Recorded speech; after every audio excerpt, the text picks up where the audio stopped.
You are now entering the Rawrrzone.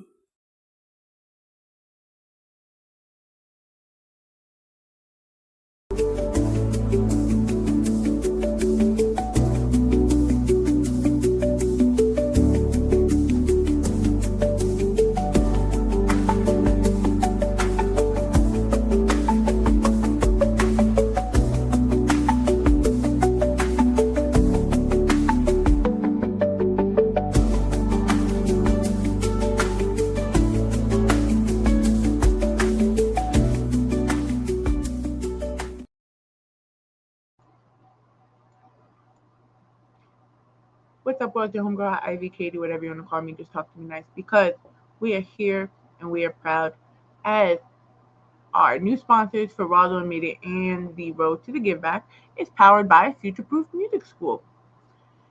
Artists, producers, if you're serious about music and your craft, it's time to start guessing and start growing. With industry leaders like John Van Segem and Prototype, Future Proof is changing the game with a new kind of music education, where AI meets real mentorship to help level you up faster. We're talking about 24/7 AI coaches, personalized learning paths, and real producers guiding you every step of the way. So you're not just learning, you're building your sound and you're building your career. Guys, no more wasting time on those random tutorials. This is about intentional growth, built for the future of this industry. Tap in right now, start your 14-day free trial, and lock in your subscription. This is more than a class, this is the next level. Follow them, click on their photo on our website, and of course, tap it with them. You locked into Chicago's #1 for hits, FFAB 94.5, The Hits. Let's get back to the mix.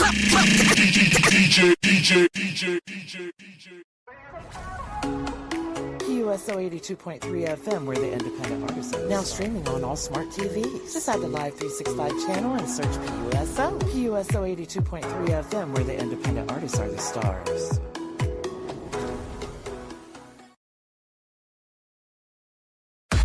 You're now listening to the Evening Rush Network.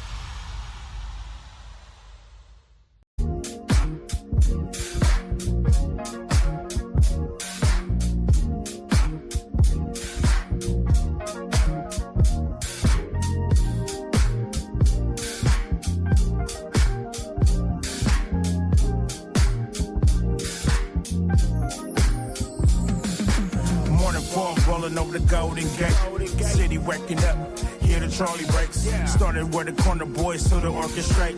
Dreams in the concrete trying to generate. Now it's rooftop views by the waterline. Now it's champagne toast while the skylight shine. From the scope to the world, yeah, the stars align, huh? I'm 20 summers in, yeah, it's perfect timing. Yeah, mama said move smooth, never chase a shine. Now it's cognac glass in my cufflink shining. From the blocks to the church, yeah, it's perfect alignment. Now the whole city moving when I'm rhyming. DJ, let it breathe real slow. Let the horns come in, let the live drums drop. That's that cookout classic with a global glow. Dance like it's 92, y'all. Let's go. I said bounce with it, slide with it. 92 vibe, let's ride with it. I said, hey, okay. Dance like it's 92 all day. I said bounce with it, slide with it. 92 vibe, let's ride with it. I said, hey, okay. Dance like it's 92 all day. Yeah, sun's out, shades on, feeling real cool. Slide to the function like I made all the rules. DJ spin it back, don't play it low. If it ain't got that bounce, then the party don't move. Hold up, who got the vibe on lock? Got the crowd hella lit when the beat drop. Got two-stepping out his flip-flops. Auntie's all feeling, but she's still on top. I'm like, wait, let me talk my talk. I'm a smooth operator when I hit that walk. From the phone 1-5 where we mobbing floss. Now the whole world copy how the bass just talk. Left side bounce, right side lean. If you feel that slap, go and step on the scene. When I step on the stage, whole crowd go yay. From the phone 1-5, let me hear y'all say. I said bounce with it, slide with it. 92 vibe, let's ride with it. I said hey, okay. Dance like it's 92 all day. I said bounce with it, slide with it. 92 vibe, let's ride with it. I said hey, okay. Dance like it's 92 all day. When I say two-step, you say slide. Two-step, two-step. When I say old school, you say vibe. Old school, old school. When I say two-step, you say slide. Two-step, two-step. When I say old school, you say vibe. Old school, old school. Slide on them, glide on them. Keep it playing my when we ride on them. From the 415 to the globe. Dance like it's 92, let's go. I said slide on them, glide on them. Keep it playing my when we ride on them. From the 415 to the globe. Dance like it's 92, let's go. I said bounce with it, slide with it. 92 vibe, let's ride with it. I said hey, okay. Dance like it's 92 all day. I said bounce with it, slide with it. 92 vibe, let's ride with it. I said hey, okay. Dance like it's 92 all day.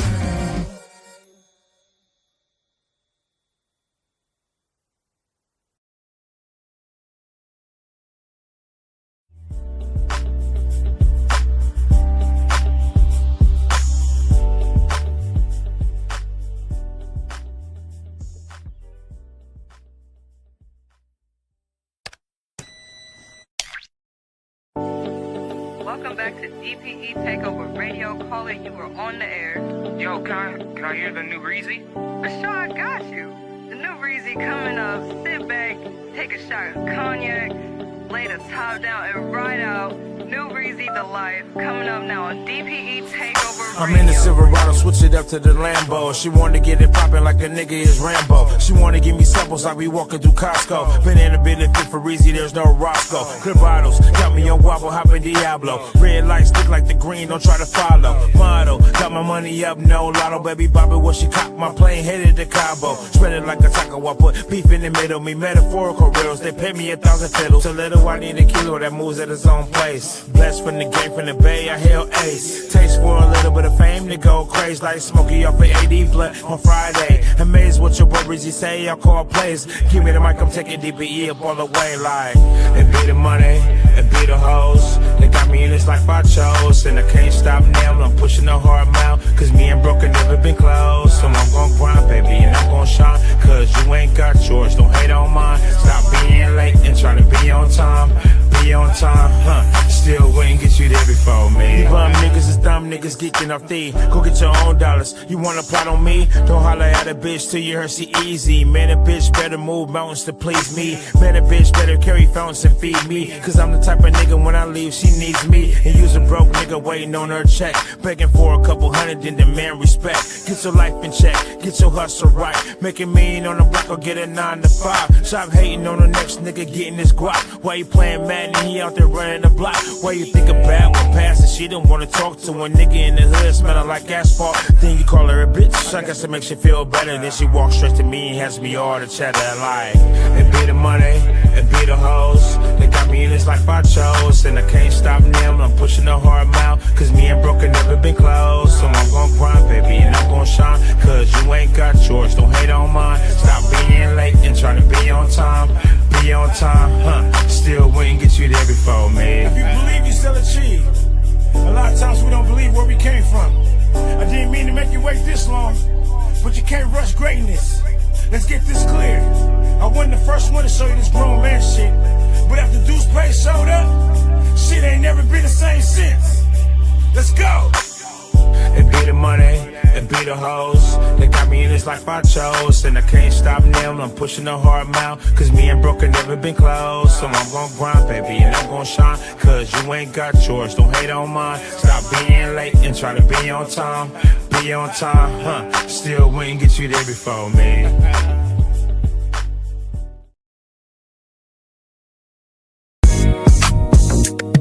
Oh yeah, yeah, yeah. It's the remix.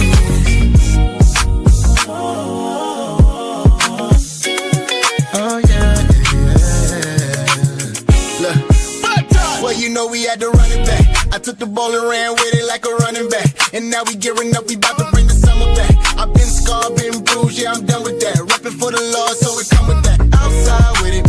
Let me repeat it. This time it with my brother, he on the remix. Put on the full armor of God, devil be scheming. Straight from Ephesians, I got peace, shout out to Jesus. I'ma bring the jam. God told me he gon' ride for me. Word to Hummer Vans. Thought I was cooked, but he giving me another chance. And this what happens when the sinner meets the son of man. I'm top tier, they pop pills, I drop real. And I'ma stand on it when I say that my God real. Even when he changed the message, boy, I drop hit still. And when the devil come to kill, man, I will not fear. Because I don't ever gotta worry about it.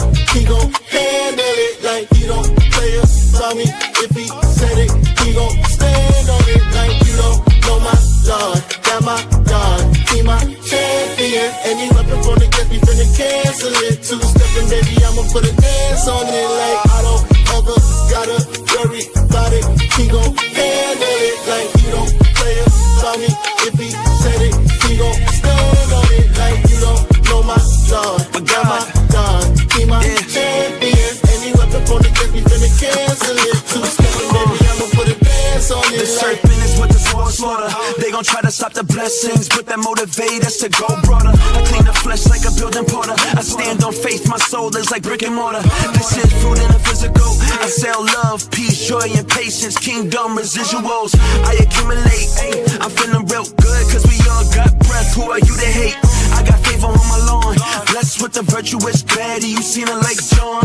Righteous is a new drip. Start a wave like cruise ships. Wetter than cool whip. Cause my sins washed. I was parched and my thirst been quenched when I sipped my living God. I was dead, now my life's charged. His name is I am. Your territory he'll enlarge. I don't ever gotta worry about it. He gon' handle it like he don't play about me. If he said it, he gon' stand on it like you don't know my Lord. That my God, he my champion. Any weapon from the guest, we finna cancel it. Two-stepping, baby, I'ma put a dance on it like I don't ever gotta worry about it. He gon' handle it like he don't play about me. If he said it, he gon' handle it like you don't know my Lord. That my God, he my champion. Any weapon from the guest, we finna cancel it. Two-stepping, baby, I'ma put a dance on it like I don't ever gotta worry about it. He gon' handle it like he don't play about me. If he said it, he gon' stand on it like you don't know my Lord. That my God, he my champion. Any weapon from the guest, we finna cancel it. Two-stepping, baby, I'ma put a dance on it like you keep throwing, you keep throwing blame. It's a remix.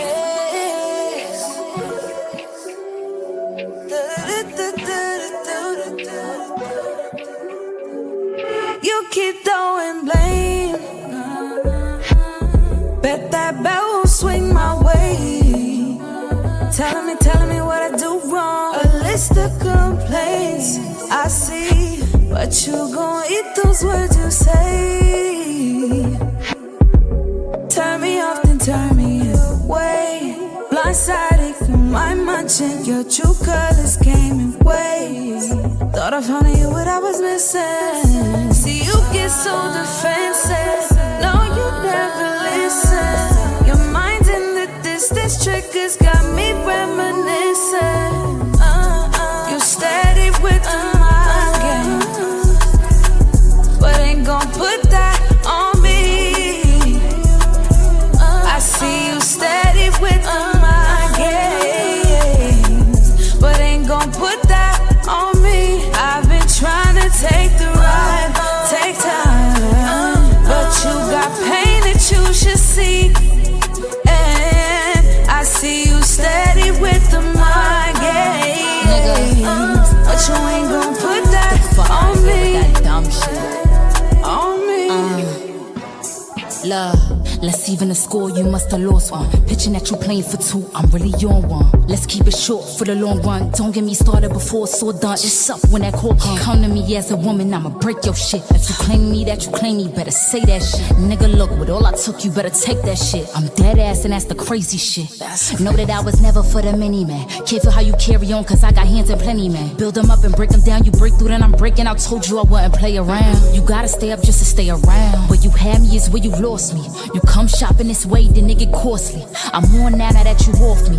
I had to shake that nigga off me. Hey, yo, B, you know me, I'm tired of talking. You steady with the mind game, but ain't gon' put that on me.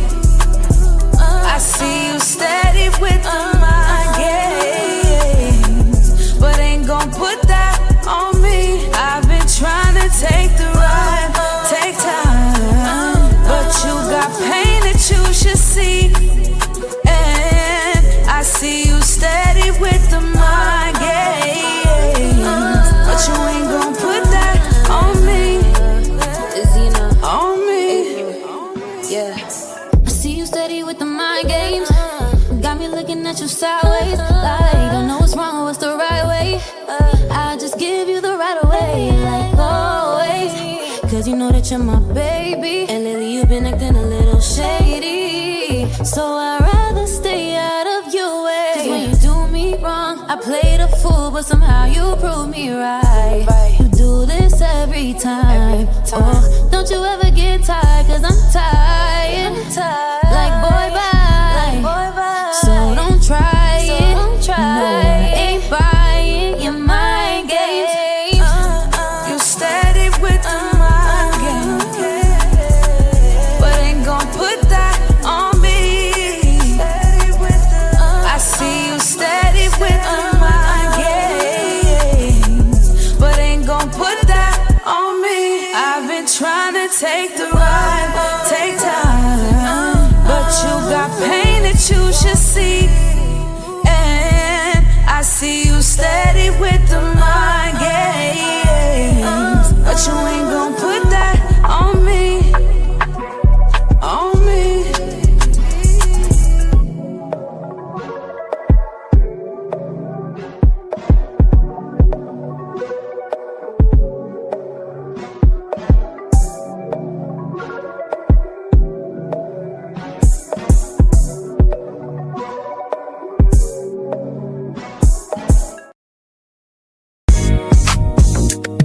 Oh yeah, yeah, yeah.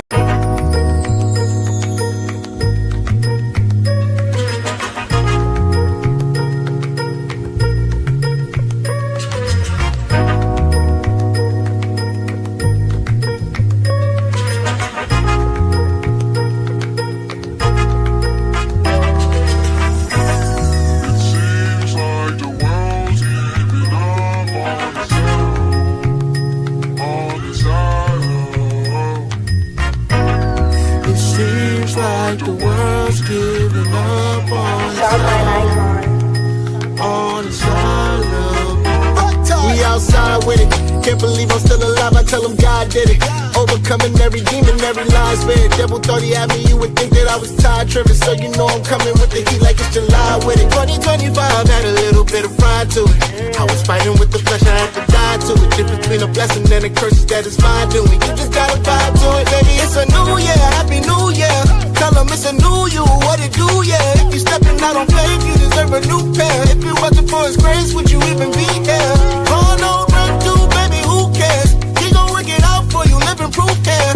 Travel out of new jeans, cutting loose, yeah. Now I'm walking in the truth. Let me introduce, yeah, yeah. I don't ever gotta worry about it. He gon' handle it like he don't play about me. If he said it, he gon' stand on it like you don't know my Lord. Yeah, my God, he my champion. Any weapon from against me finna cancel it. Two-stepping, baby, I'ma put a dance on it like I don't ever gotta worry about it. He gon' handle it like you don't play about me. If he said it, he gon' stand on it like you don't know my Lord. Yeah, my God, he my champion. Any weapon from against me finna cancel it. Two-stepping, baby, I'ma put a dance on it like he said no weapon formed against me shall prosper. So I laid it at his feet and at the altar.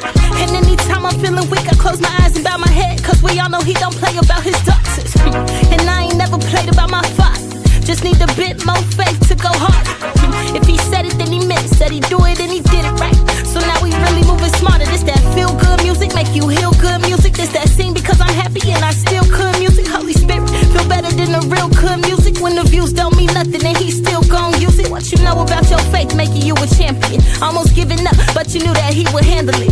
I'm back and better than he there when no one understands. So name a better friend, I placed it in his hands. I don't ever gotta worry about it.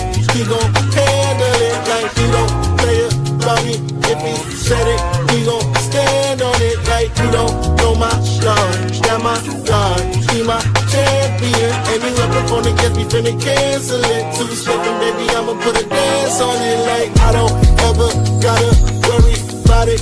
He gon' handle it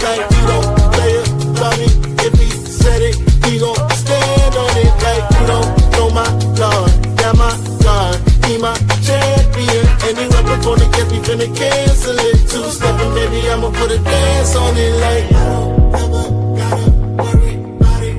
He gon' handle it like he don't play about me. If he said it, he gon' stand on it like oh my Lord, and my God, he my champion. Any weapon thrown against me finna cancel. Two-stepping, baby, I'ma put a dance on it like.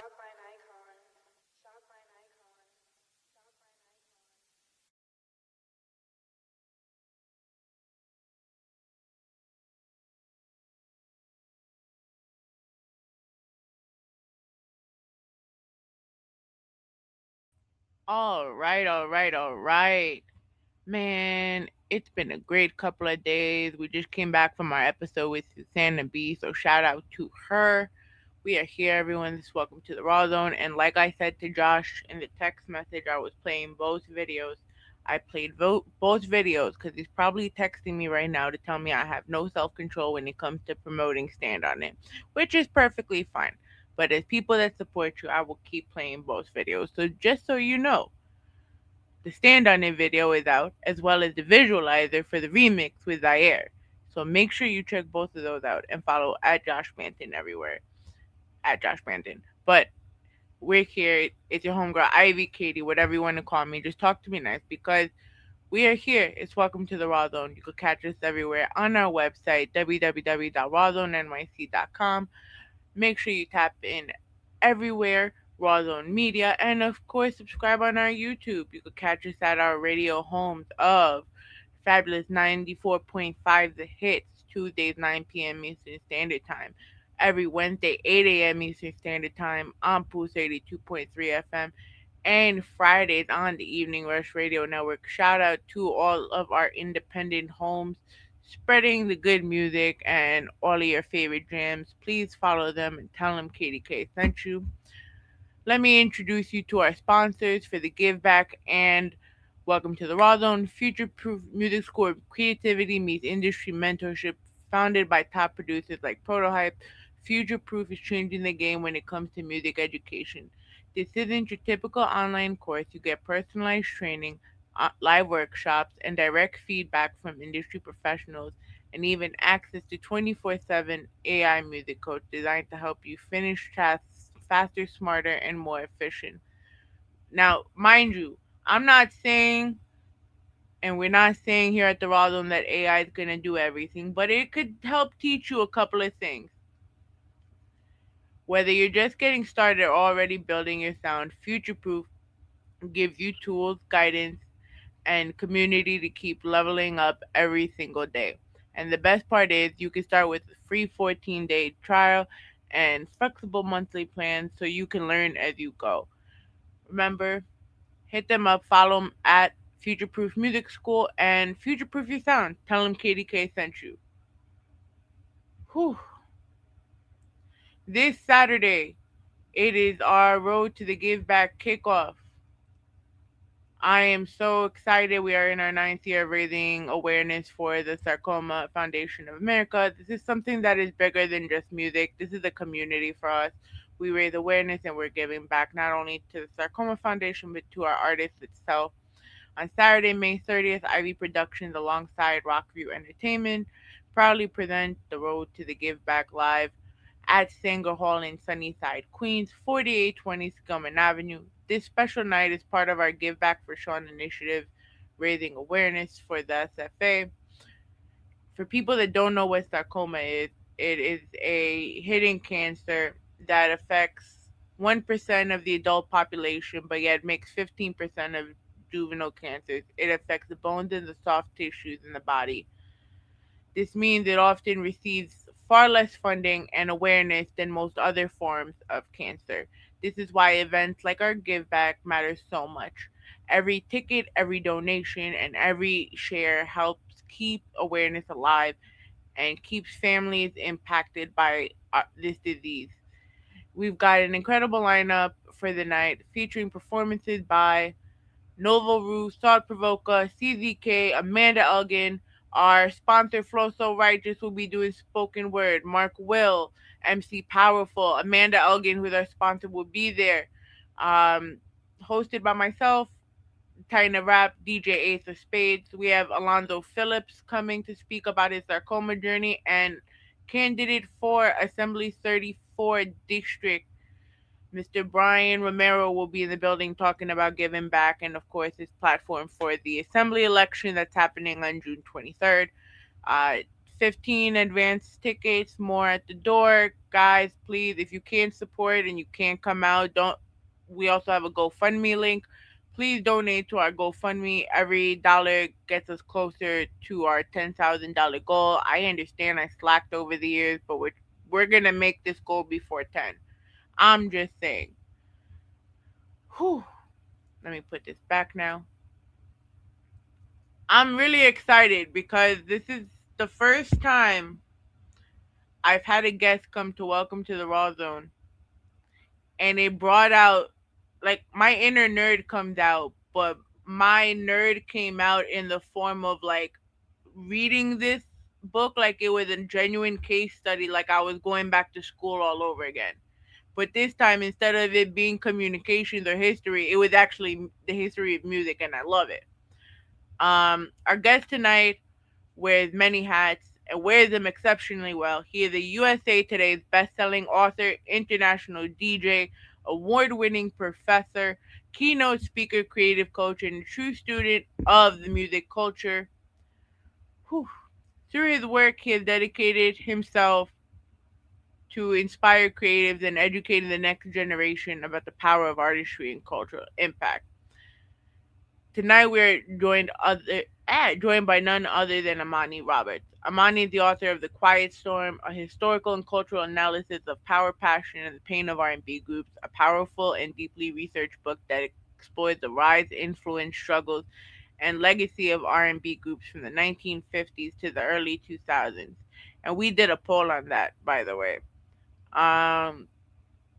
The book goes far beyond nostalgia. It examines identity, business, brotherhood, culture, creativity, and the emotional connection between these groups created within the Black community and beyond. In addition to his work as an author, Amani has built an incredible career in education and creative leadership.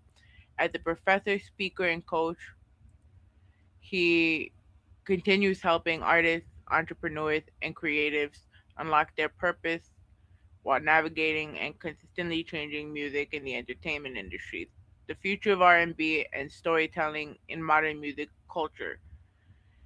This is one interview you don't want to miss. So everyone, give a round of applause for Amani Roberts. What's up?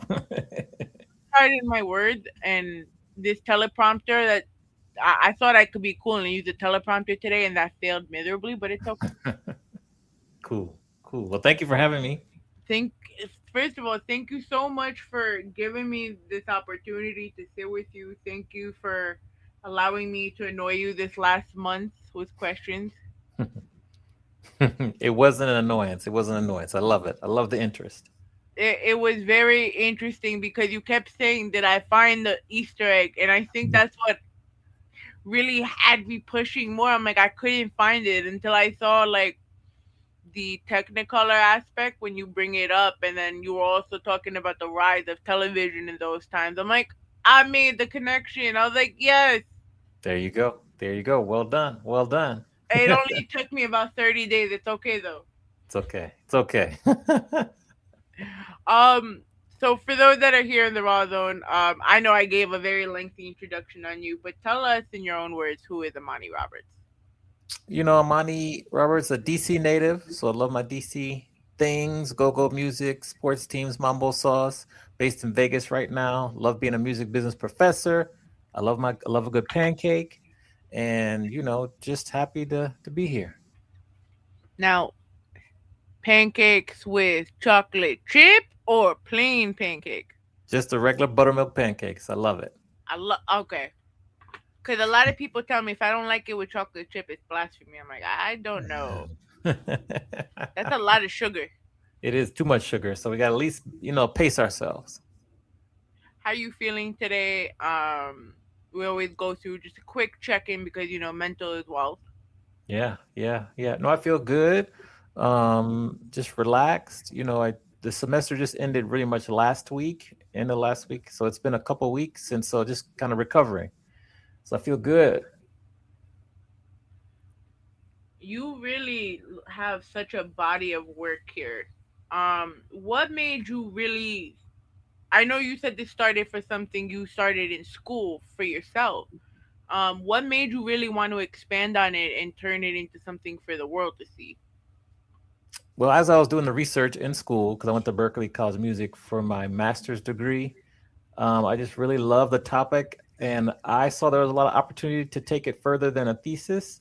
And my advisors also gave me the same advice. And so once I started digging into it, I said, okay, well, let's do it, because it's, as you held it up, it's a thick book, so it took a lot of time and effort.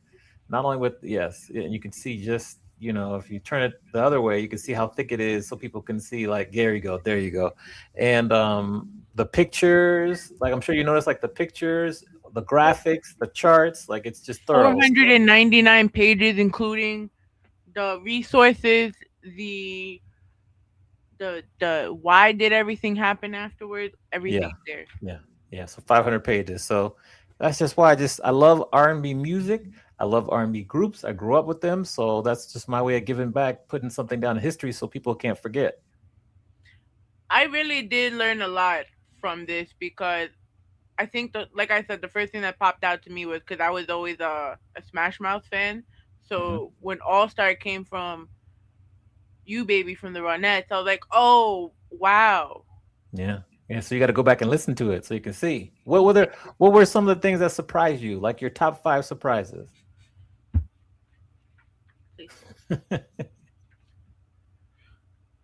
I did notice that you didn't mention, because one of the first R&B groups I ever heard, and that was because of Beverly Hills 90210, was Color Me Bad, and I feel like that didn't get touched on, so that was something I noticed. But I feel like that's such a wide spectrum as far as the 90s, because some of it,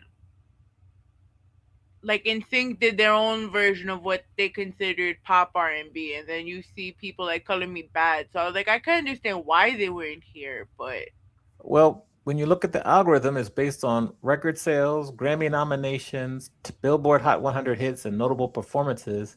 And the 90s is a tough decade to get in. Like, there were so many good groups that, so we couldn't have them all. So between the top 10 or 11 and the honorable mention, they were probably pretty close to, missing the cut. There's always a group we could have added, but yeah. You're not the first person that's asked about them. And then it's not more so that I was surprised over certain samples, because I've seen like certain groups were like samples for Tupac, for Jay-Z. What I was surprised about is to see, and maybe that's because of my lack of knowledge in early R&B, but the people that we see that were mega superstars like Diana Ross and they were originally in earlier groups, and it kind of, I love now understanding their evolution and how that changed musical history. Absolutely. Yeah, Diana Ross, the Supremes, Lionel Richie and the Commodores. You had a bunch of artists that came from, I'm trying to think, a couple of people came from the Temptations. Teddy Pendergrass was in Harold Melvin and the Blue Notes. Like, the list just goes. Of course, you have New Edition. Then you have like Bobby Brown, Ralph Tresvant. You have Johnny Gill. So it just continues to be a trend. It started way back in the day. But yeah, those are, and there's also like Jimi Hendrix. He used to play with the Isley Brothers. Most people don't know that. So there's so many branches of music that reach out that would surprise you. and I never realized how many actual R&B groups there were. Yeah, I mean, there's so many, and so many that weren't even mentioned that were there, that started and ended. There's probably, and I think in that book we specifically cover probably close to 100 between the honorable mention and the chapters, and there's at least 5, 6, 10 times as much. There's so many out there. So how were you able to weed it out, especially when it was hard to put the honorable mentions? Just used our like little formula where we've put in how many Billboard Hot 100 hits they had. And remember, when I say Billboard Hot 100, That's the main charts that has every genre in it. So you put them in there, notable performances, Grammy nominations and wins, and then record sales. So you add all that together, you wait it out, and the cream would always rise to the top. When we talk about the name of the Quiet Storm, it goes beyond nostalgia because also the Quiet Storm radio station, but it really documents emotional, cultural, the business impact of R&B groups. What was the moment that really made you realize that what you're doing is more than just something that is going to be discussed in like casual music circles? I think I realized that once I had people in the music industry kind of paused back, you know what, you're right. I never really thought about it, or they just really kind of paused, were really introspective and kind of gave me word, encouragement, and were like, wow, like this is a deep topic that no one's covered.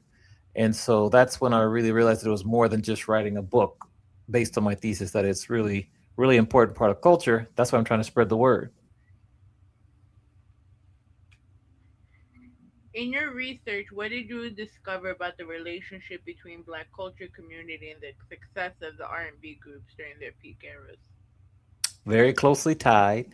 Back in the day, we used to have record stores in the community. So people would go there to meet the artists for meet and greets, buy the music. So it's very close related. Then we had like African American media, Ebony, Essence, Jet, Vibe magazine, that were really, really intent and focused on promoting these R&B artists, R&B groups. And so it was just all kind of very closely knit and it fed off each other. That's why once some of these publications went away, and once the record stores went away and closed, it just really, really hurt this genre specifically, because that was the main kind of earned media outlet where people could get the music, learn about it, meet the artists. It just went away and it hasn't come back in the same way that it was in the past.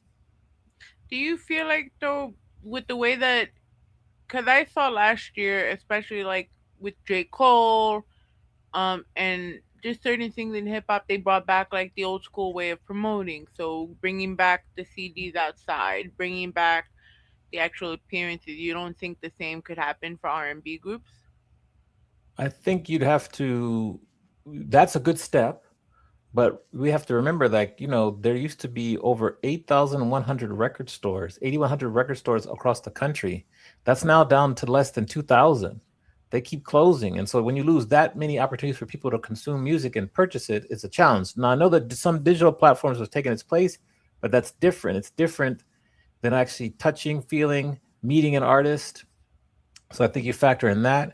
And then, people used to get, I think it was 8,200 monthly, 8,200,000 monthly or weekly subscribers to Ebony, Essence, Jet, and Vibe at their peaks. For all that to go away, now Essence is still here quarterly in print, but the rest have gone away. They have digital versions, but it's not the same.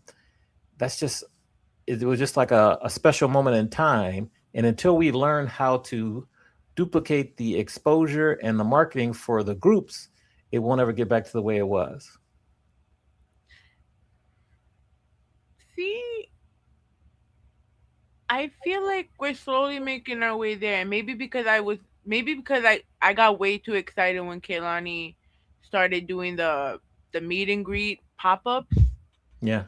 And then the way everyone jumped to go see that, I felt like that was like the revitalization, not just for like R&B, but just music as a whole, where you can go somewhere again. I think ever since we now are 6 years post pandemic, I feel like maybe everyone is slowly coming down, being comfortable again, especially because it, it, everything digital is costing more than it is to go in person now. Sort of. I think, Kaylani, first of all, I love Kaylani, so I'm glad you mentioned her. I think the song "Folded," that song's gonna go down. It's probably one of her best songs she's ever done, and she has a lot of catalog already out there. But if Kaylani's doing it, just imagine if SZA did it, Her did it, Leela James did it, Luke James did it. Like all these artists do it, because if you think about it, during its peak, every single group would do meet and greets and do things across the country. So it was just like, whether it was Boys to Men, SWV, 112, Destiny's Child. So it's a good start that Kehlani's doing, but we wanted to do it 20, 30 times what she's doing all at once. And then you'll kind of see the impact and just the power that the groups had. What was the first artist you actually had that type of experience with growing up? I would say it was probably New Edition. New Edition growing up, that was probably the experience, meet and greets. I went to the meet and greet, was too scared to go in, so my dad took me home. But that was the first experience, like with that, a meet and greet at a local store. I think it was Waxy Maxie's, which is an old school record store from back in the day when I was in DC. And yeah, that would be the first experience. My first ever meet and greet experience, I got to see Omarion when he split off from B2K and he did the O album, and I was like, I had gotten the autograph and I had to be no more than like 15 in the middle of Queen Center Mall. I think the last time they had something like that big, like within the last like 15 years, is when they had A Boogie over there. Yeah. So you see, have they had it since? We don't know.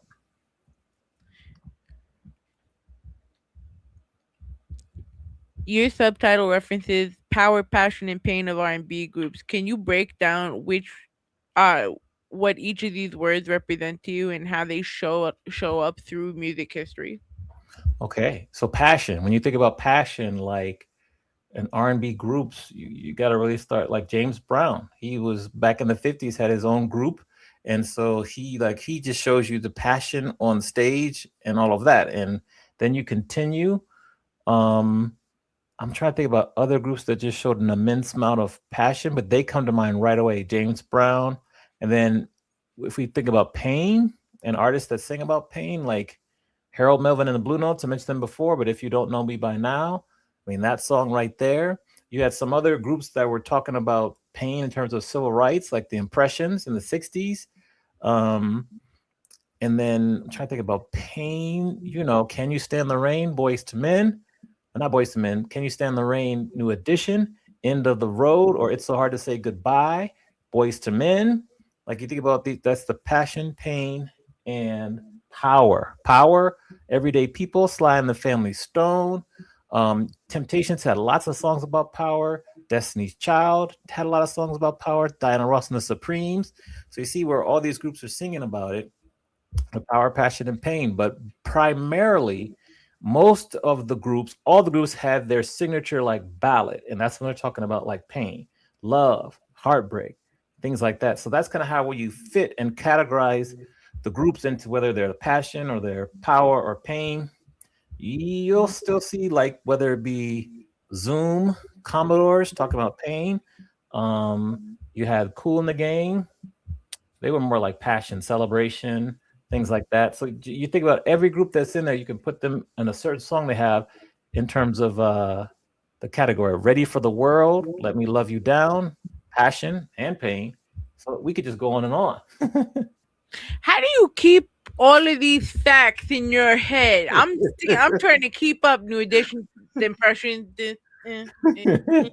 Well, I've talked about it a lot, and then as we're talking, Jagged Edge, Gotta Be. Like that's a classic. That's a classic ballad from late 90s. That's like, Gotta Be. That's about pain right there.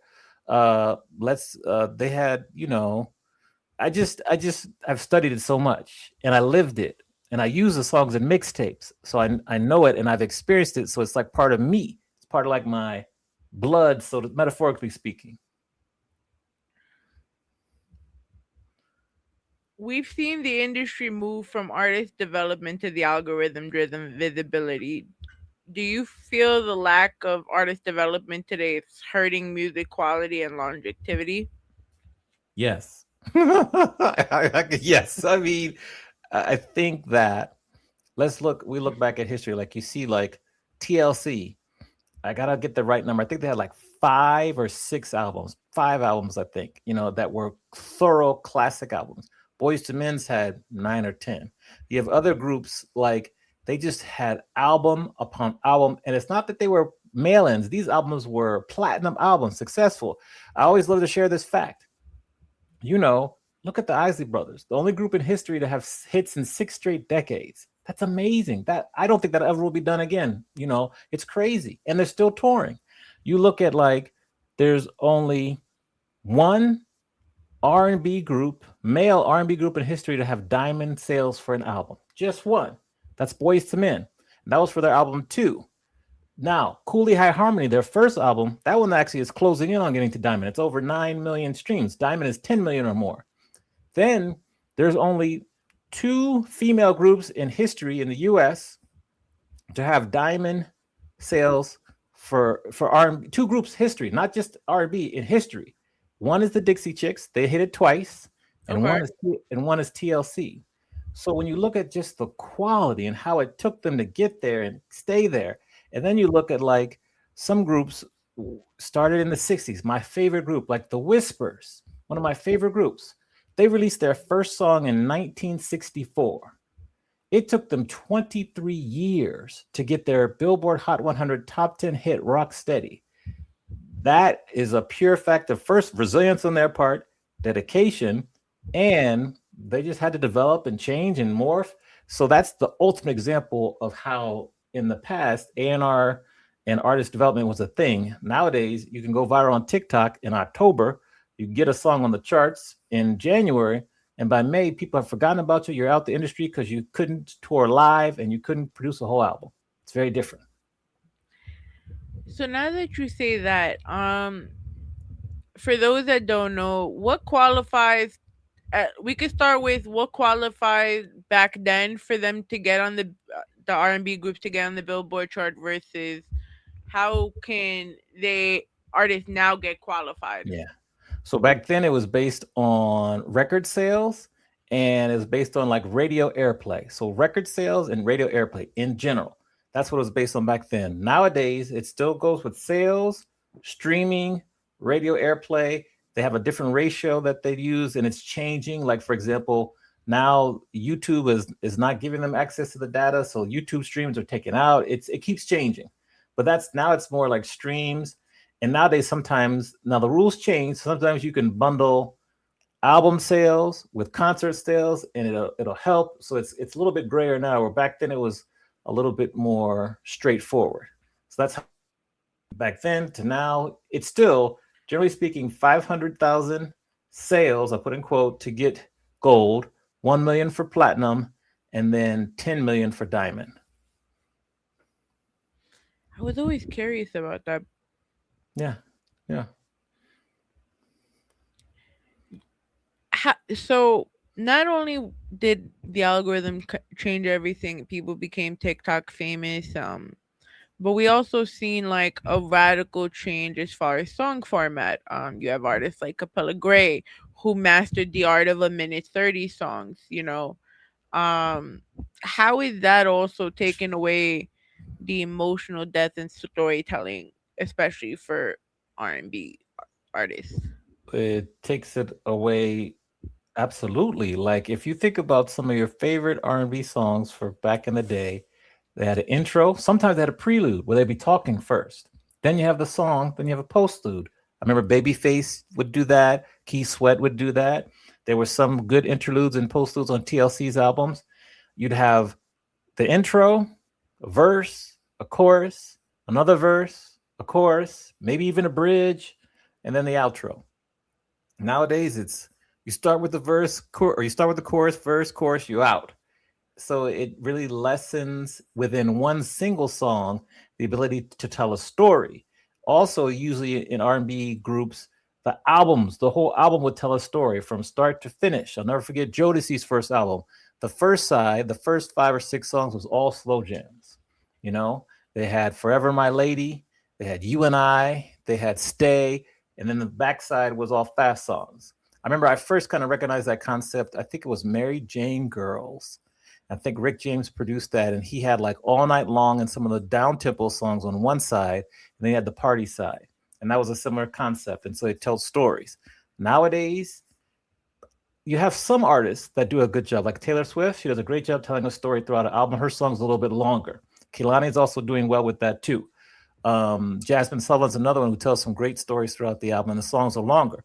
But generally speaking, our attention spans are so short now, people don't want to sit through it. However, I do think you'll see a shift in that, and people will maybe give songs more time to breathe. And even some of, Bruno Mars, his song's 3 or 4 minutes, but people might have a little bit more patience because they want to hear the story. So depending on the artist and you like, they could take more time to tell their story.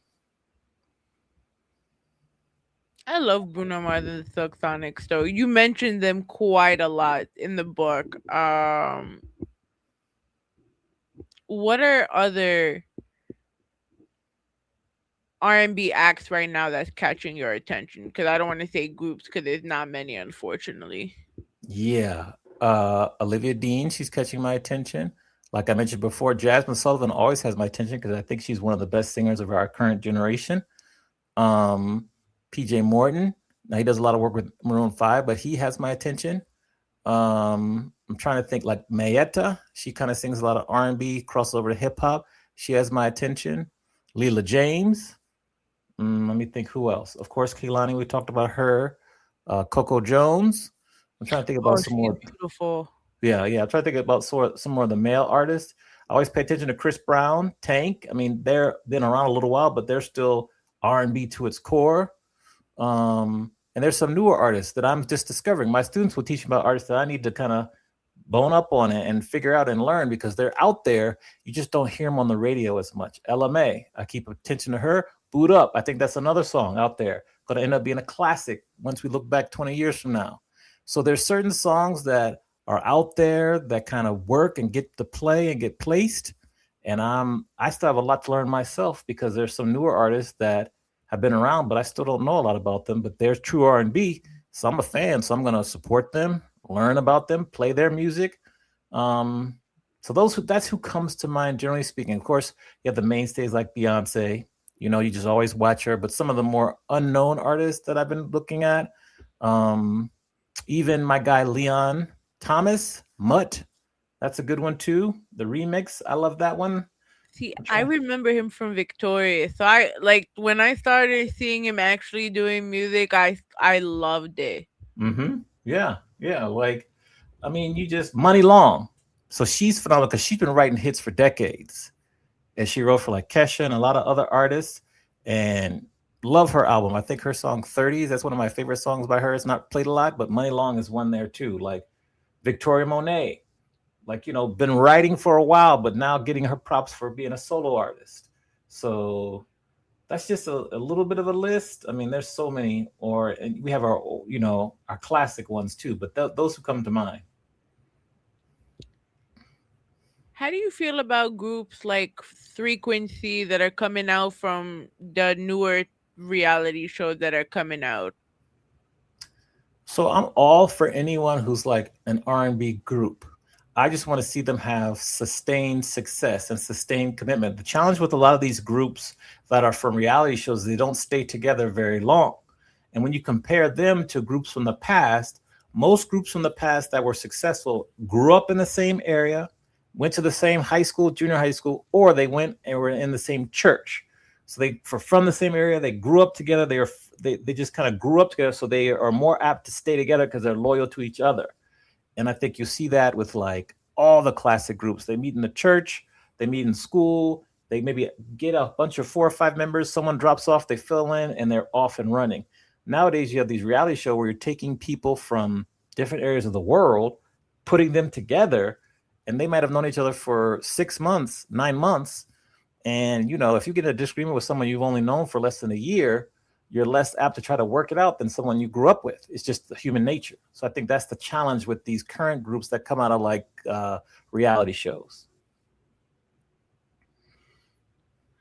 As both a professor and a DJ, you operate in 2 completely different worlds, academia and nightlife and music culture. How do these 2 spaces influence each other in your life and career? As a professor, I learn as much from my students as I teach them. They keep me up to date with platforms, technology that's cutting edge, that's working, music that they're paying attention to, because they know about the good music first. They know about it first, so I learn as much from them. And then it translates over to the DJ life, because then I can play music that appeals to all ages, parents, the kids, people younger than them. So it kind of fits hand in hand. It allows me to stay young. It allows me to stay educated, but then I can teach them what they want to know about the industry, so they understand how it works. So if they're advising artists, they know what to advise the artist. If they're artists themselves, I can help them kind of find their way. What do you feel like your students and emerging creatives struggle with both mentally and creatively? I would say a resilience. I think the generations that we see currently, we call them the microwave generation. They're used to kind of just like experiencing success with very few obstacles. And the music industry, there's going to be obstacles every day of the week. And just have to toughen them up. In addition, the generation that's coming through school now or just graduating over the last 3 or 4 or 5 years, they went through something at a young age that was very, very rare, the pandemic. So they went from being in a social environment to being isolated for 2 or 3 years, some places. And when they came back, it was very different. They had graduated, so they missed a lot of landmark occasions. Like imagine if you miss your prom, your graduation, it's just parts of life that are memorable that are gone. So I think that we have to keep that in mind. There's no excuse for them, but we just have to understand that they learn things and consume content and digest information differently than maybe we did when we grew up. So always keep that in mind. And, we just have to work with them to be prepared to experience the highs and lows of life. Life is not a straight road. There are lines, ups and downs. So I think that's our responsibility to prepare them and make sure that we can be there with them when they have the tough times, they can stick it through and remain an artist.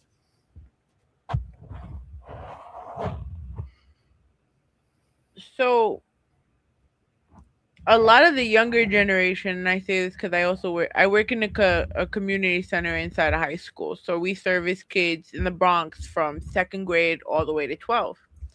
Um, I love all of my kids to death. They are my little poop heads. Because I told my mother I'd stop cursing about them sometimes. Um, but they got into Michael Jackson.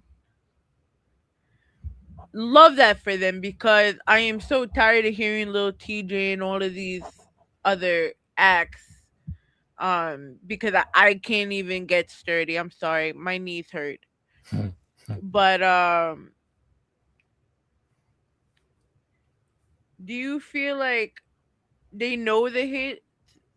And I'm not saying just kids alone, but they don't necessarily understand the history behind it. Why is it so important for people like yourself, like myself, to keep uh preserving the music history for them?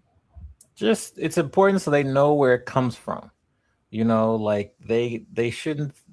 They need to know that certain songs they love, like I mentioned, Bruno Mars, he interpolates a lot of songs. Like if you look at Uptown Funk, that's an interpolation of "Oops Upside Your Head" by the Gap Band. They need just to understand the history that that's not an original rhythm or feel. He's interpolating that.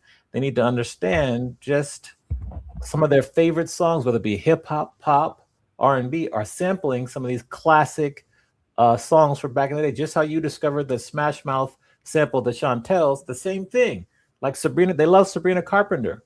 Well, her song Bad Kim is sampling or interpolating Tamia So Into You. If you listen to them, you can hear it. So they just have to understand the history. And most artists nowadays are sampling for two reasons: to kind of keep that old feel, but also to pay tribute to the artists that they loved growing up. And so if they understand sampling and where it comes from and how it's making old songs new and new songs have that old classic feeling, that's the goal right there. Because once they understand samplers, I think that's the best way to teach the younger generation about history of music, is to show them the breadcrumbs in terms of a sample, their song, a sample, and the original song. I would love some innovative ways to learn how to teach that to kids. Yeah, I think what I've seen work well is trivia. Kids love trivia, so they love trivia. They love playing games. You can gamify it, and puzzles. You can put together certain puzzles, and that will help them kind of figure it out, and they'll see it. You play games, like you play snippets of a song and say, okay, what song is this? Do you know where it comes from? And let them kind of do the research, and they'll get it, and they'll remember it because they've created something. So I find that gamification and puzzles work well with the younger generation. What made you choose the title The Quiet Storm for the book? For several reasons. First, the radio format that I listened to the most as a kid was Quiet Storm, WHUR, Howard University Radio, 96.3. They would have love songs and dedications on, and primarily it was R&B groups, R&B acts. And so, I'm a romantic at heart, so always like, oh, you want to call in, dedicate a song to a girl I was trying to holler at? And so that's where I initially fell in love with the format. The format actually grew to be one of the biggest radio formats at nighttime across the world from like the mid 70s to the late 90s. So that's kind of where I got that, and I grew up listening to it. Second, Smokey Robinson has a song called The Quiet Storm. And so that was also fed into it. And then when you look at what happened to R&B groups, instead of saying like it's hidden in plain sight, what happened to them in terms of their disappearance was like a quiet storm. It was a storm that no one realized that was happening. And once everything happened, people like don't even realize it hit them. So it was like a quiet storm. So those are kind of the three reasons for the title that all fit the central around the book.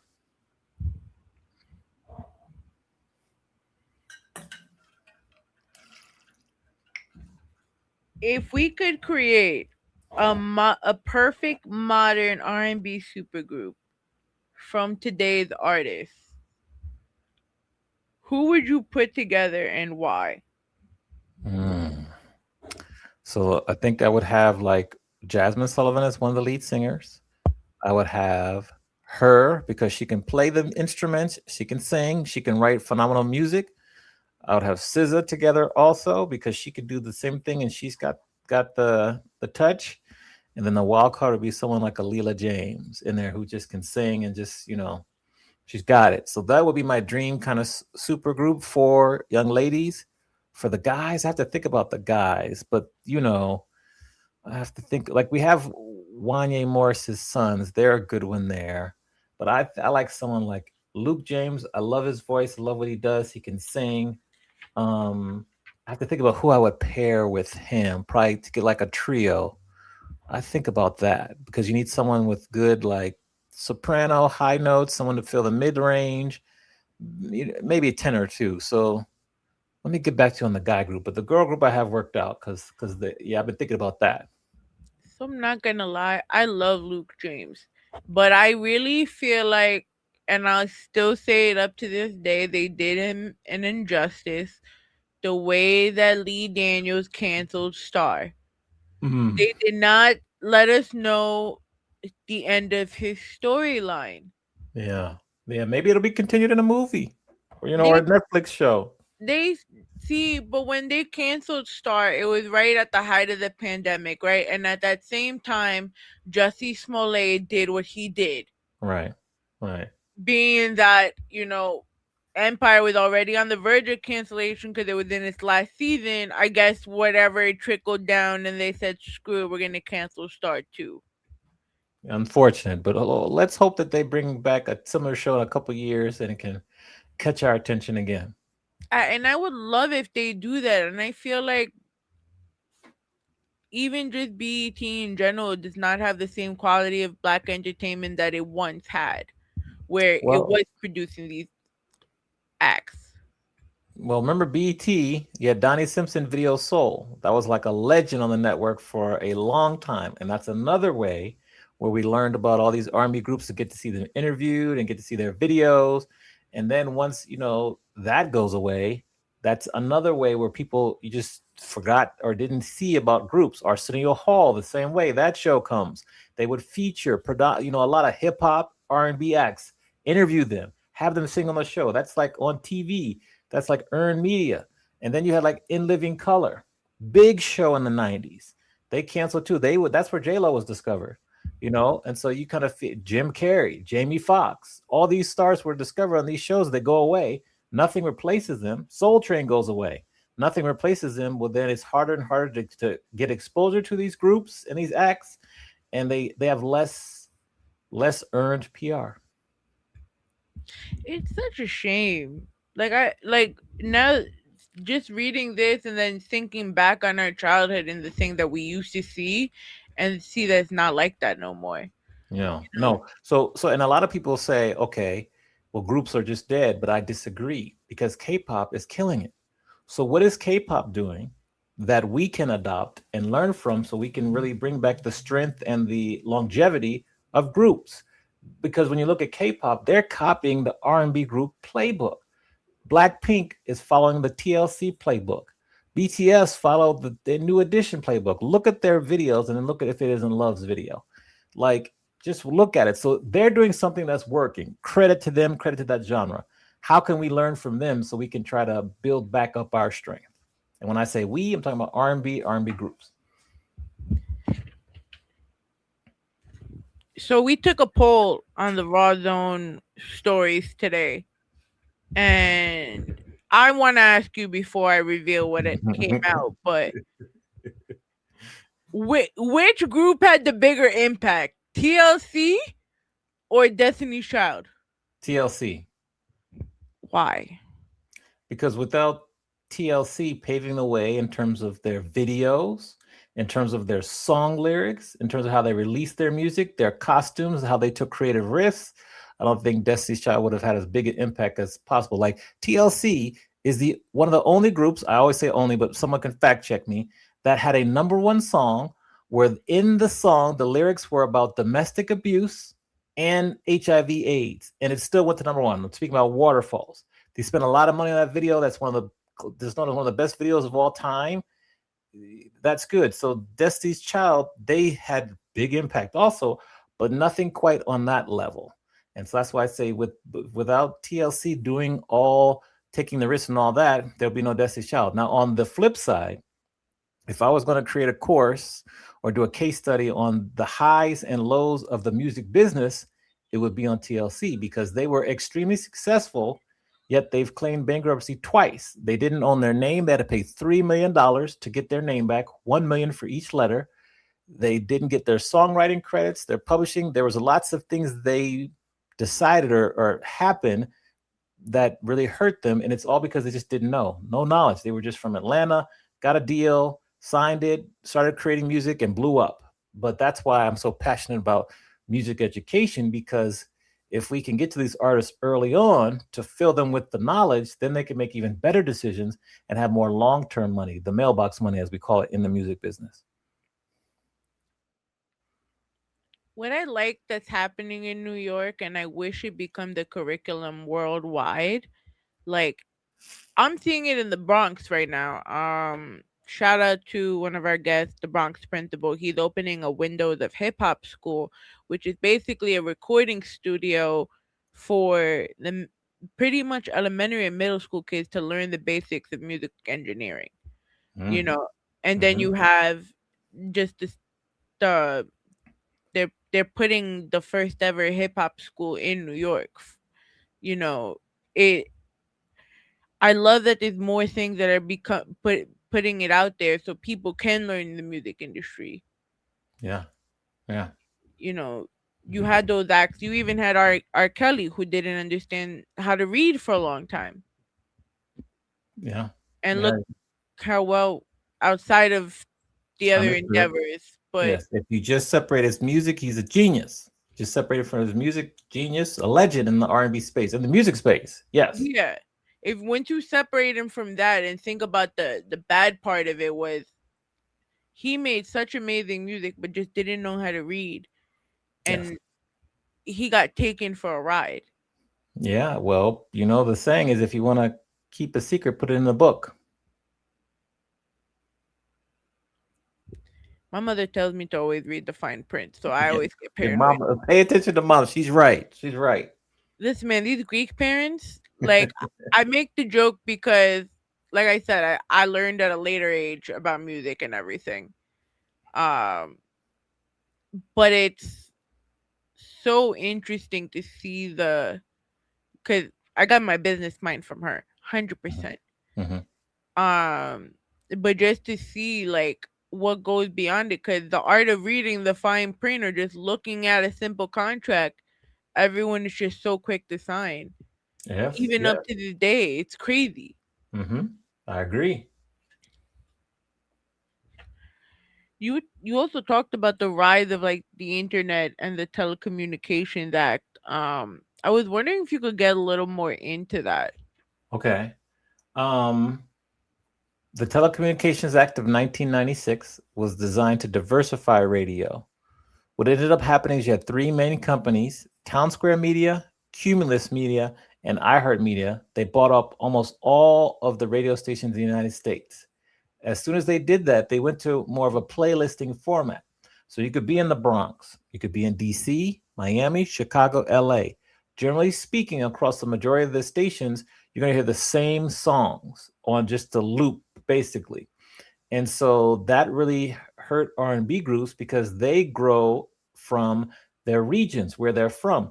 TLC's from Atlanta, Boyz II Men's from Philly, SWV's from New York, Destiny's Child's from Houston. So these groups would, Shy is my favorite example, they're from DC. So they, and I remember I heard them first on WPGC, DC Home Jams was the name of the show, and that's where they first got played, and then they blew up worldwide. Because then these groups would get back big in their cities and their regions, and then they would expand out because then other cities would hear about them, they'd play it. When you go to playlisting format, there's fewer groups that are played. They also made a shift and played less R&B music, less R&B groups. They played more hip hop. They really focused on pop, EDM. So you notice a lot of stations changed, and that really just hurt R&B groups because we get our momentum from our cities, then our regions, and then the nation. And that Telecommunications Act had the opposite effect as it intended to, and it took away a lot of the opportunity for groups to grow and get known in their regions because it was owned by a corporation, and the board of directors for each of these companies, these media companies, had limited diversity, so they didn't understand R&B as a genre. They didn't understand the music, so they didn't care about it. What do you think? What lessons from classic R&B groups can modern independent artists apply to their branding, to their teamwork, and their audience connection? Well, we talked about a little bit of it earlier in terms of meet and greets, just personal relationships with fans. That goes a long way nowadays. I think they could also learn from what some of these groups in the past didn't do well, which is the music business part of the thing. Because if you look at why groups break up, they were basically broke up based on two main reasons. One was money issues, contract money. They didn't feel like they were getting enough money. And number two would be like drug issues, drug related issues. So that was the big reason. So they just can learn lessons from these groups from the past that didn't do well. That's what comes to mind for that. So what's out of the 100 stories of bands that you've presented here? Apologies. Which story resonated with you the most, and how did writing this body of work change your perspective on music, legacy, and your own creative journey? So the story that resonated with me the most, I would say, is the Whisper story I shared earlier about how it took them 23 years to get their top 10 hit. The second one would be just how the power of listening. And so when I say that, like, one of the most famous songs in U.S. history and worldwide is Midnight Train to Georgia.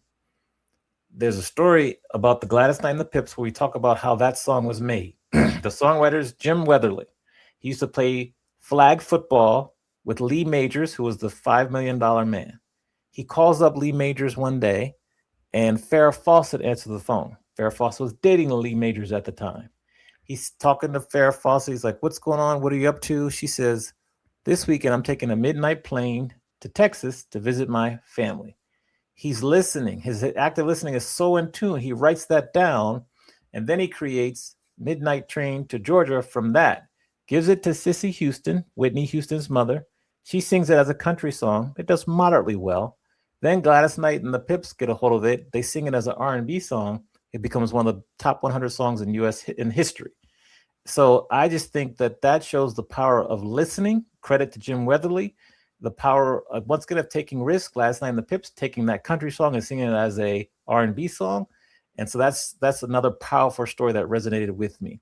In terms of my legacy or just how working on this project's affected me, it just increased my passion and about R&B music and R&B groups. It was an education on my own. I learned so much. I learned about the history. It taught me the power of samples and how hip hop was way ahead of its time, sampling these groups. The Isley Brothers are one of the most sampled groups in history. And so that's just a genre that continues to be forward thinking and broke rules before there were laws. So, you know, I always think of Biz Marquis' album that didn't get cleared for almost a decade because of samples. So just the innovation from hip hop that they took from R&B, that's another thing that I just think needs to be acknowledged and pretty much celebrated once you get to the legal things. So that's what comes to mind.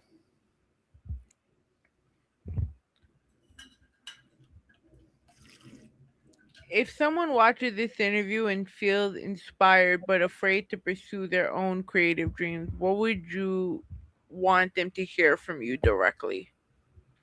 Well, first I tell them to go to amaniexperience.com/call and set up a call and let me talk to you, because I give free calls. So let me talk to you.